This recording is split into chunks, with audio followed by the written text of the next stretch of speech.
Un cordial saludo a los amigos de siempre y a los nuevos amigos. El libertinaje del libre mercado produjo enormes problemas y tiene al mundo al borde de la quiebra. Estados Unidos ya lo comprendió y está tratando de corregirlo con una buena dosis de intervención estatal. Es cierto que la empresa privada y la inversión extranjera deben fomentarse, pero debe de establecerse un marco de referencia con reglas claras del juego y donde el Estado supervise y corrija las disfuncionalidades y frene los abusos y permita una libre, clara y sana competencia. Estados Unidos ya se dio cuenta que se tiene que regular los mercados y que cierta intervención estatal es necesaria. El mismo expresidente de la Reserva Federal, Fed, Alan Greenspan, de los Estados Unidos, reconoció que estaba equivocado al evitar la regulación del sistema financiero y luego continuaba. El libre mercado, donde las empresas se vigilan y controlan ellas mismas, fracasó. Una dosis de intervención estatal resulta necesaria. Esta posición la consideramos correcta y nosotros la mantuvimos en varios programas de Aclarando Conceptos desde el 2006, en un momento en que nadie consideraba la crisis mundial posible y que, al decir de Greenspan, ahora la caída de los mercados en el 2008 lo dejó en un estado de incredulidad. Los Estados Unidos fallaron por la falta de regulación de los mercados, pero nuestro país falló y sigue fallando por eso, y además por una otra serie de medidas que en Estados Unidos no han sido nunca toleradas y que incluso son tipificadas como delitos, y los dirigentes de las empresas que son hallados culpables han sido condenados a prisión.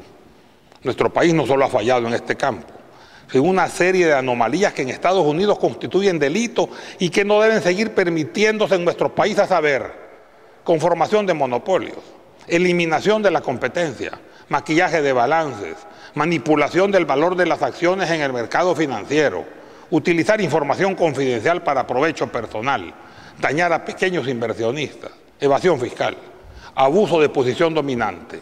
El caso de CAE es un ejemplo fehaciente de cómo se incumplen al mismo tiempo todos estos delitos y el gobierno no hace nada para evitarlo. Las dos macrocrisis históricas, la crisis del totalitarismo y la crisis actual del neoliberalismo, si bien antagónicas en su doctrina económica, fallaron por el mismo defecto: el desconocimiento de la naturaleza humana. En el totalitarismo se neutralizó la iniciativa privada y por ello se lentificó el desarrollo económico. En el neoliberalismo no se puso control a la ambición humana. En él los grandes, sin control, aplastaron a los débiles. Se redujo así el consumo y luego los grandes sin consumidores se aplastaron a sí mismos. Bien lo dijo Joao Melo: el neoliberalismo es una doctrina que concibe al mundo como un corral donde las gallinas andan sueltas, pero también la zorra. El problema del capitalismo es el reparto de la riqueza. Una empresa privada se constituye para trabajar con eficiencia, ganar dinero y ganará cuanto se le permita. La teoría de rebalse no funciona. El sistema de que el empresario llene sus tanques de riqueza para que cuando rebalsen beneficien a todos los demás no deja de ser utópico. La eficiencia empresarial hace reaccionar haciendo los tanques más grandes antes de que rebalsen. Fuera de ellos, si eso es así en tiempos de abundancia, lo es aún más en tiempos de crisis, ya que en este caso los tanques nunca se llenan y por consiguiente nunca se rebalsan, aunque no se haya incrementado su tamaño. Por ello se necesita el papel regulador del Estado, aplicando los impuestos correspondientes, repartiendo adecuadamente, defendiendo a los débiles, interviniendo cuando el mercado se distorsiona, evitando los cárteles oligopólicos, el abuso de los fuertes, cumpliendo con la justicia, basado en el principio fundamental de que todos los hombres somos iguales ante la ley y también ante los encargados de aplicarla, y teniendo como objetivo administrar con eficiencia y honestidad los ingresos gubernamentales y asegurando a todos los habitantes de la República el goce de sus derechos fundamentales consagrados en nuestra Constitución política. El gobierno es así, un ente regulador. Sin embargo, hay dos problemas fundamentales en los gobiernos del mundo. El primero, la dicotomía entre producir y repartir. Generalmente el que produce no reparte y el que reparte no produce. Y la segunda, si Dios ha decretado la protección de los débiles porque los fuertes se defienden solos, generalmente es todo lo contrario.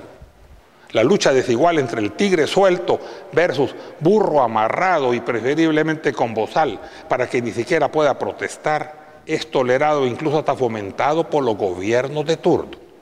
El problema no es solo la lucha desigual entre fuertes y débiles, ya que estos últimos, los débiles, pueden incluso defenderse eficientemente con paciencia y perseverancia, sino al hecho de que los gobiernos intervienen protegiendo a los fuertes en caso de competencia, o bien agravando al débil, o gravándolo más incluso, o acosándole fiscalmente y tolerando al grande cuando se necesita incrementar ingresos. Walt Whitman criticaba lo anterior afirmando que el mejor gobierno es el que deja a la gente más tiempo en paz. También todos los gobiernos del mundo enseñan su mejor perfil antes de las elecciones y toman medidas positivas para intereses populares. El problema es, sin embargo, diferente en magnitud. ¿Cuánto cambiarán después de las elecciones? ¿Seguirá subiendo la gasolina y diésel aunque el petróleo siga bajando? ¿Y subirá espectacularmente cuando suban? ¿Se seguirá dilapidando los recursos del país, incluyendo recargos ilegales o pleitos internacionales descuidados con grandes pagos onerosos? ¿Se seguirá privatizando y casi regalando los bienes nacionales? ¿Se seguirá permitiendo el abuso en la fijación de los precios? ¿Se permitirá que la CAE se salga con la suya y con esos balances totalmente maquillados y evidentemente falsos? ¿Continuarán haciendo lo mismo después, una a una, las empresas generadoras y distribuidoras de electricidad y además las petroleras, las telecomunicaciones, los bancos, las aseguradoras, etcétera? ¿Seguirán persiguiendo a los pequeños y medianos empresarios mientras a los grandes se les permite una evasión fiscal evidente y ni siquiera se les revisa? ¿Seguirá la escalada de precios, la selección artificial del crédito, las leyes sectoriales para algunos, dinero abundante cuando se necesita o no hay dinero, depende con quién y para quién? ¿Se incrementará la persecución sobre los vendedores informales cuando es el Estado el que falla en su responsabilidad constitucional de garantizarles un trabajo digno? ¿Continuarán las extorsiones, el crimen organizado, la delincuencia desenfrenada? ¿Continuará débil nuestra propuesta, los desastres y la mala ejecución de las obras de mitigación a pesar de los préstamos y presupuestos invertidos? ¿Continuará pendiente la terminación de las obras contratadas o incluso la iniciación de las mismas, aún con presupuestos asignados o préstamos internacionales específicamente contratados, y no solo una vez, sino que varias veces, y el dinero no se encuentra? ¿Subirán los precios y tarifas de los servicios públicos? ¿Seguirá maltratándose y poniéndose trabas a empresarios honestos por tener el valor de manifestar su inconformidad contra irregularidades gubernamentales, o bien por ser competencia molesta de los privilegiados y protegidos del régimen, etcétera, etcétera, etcétera?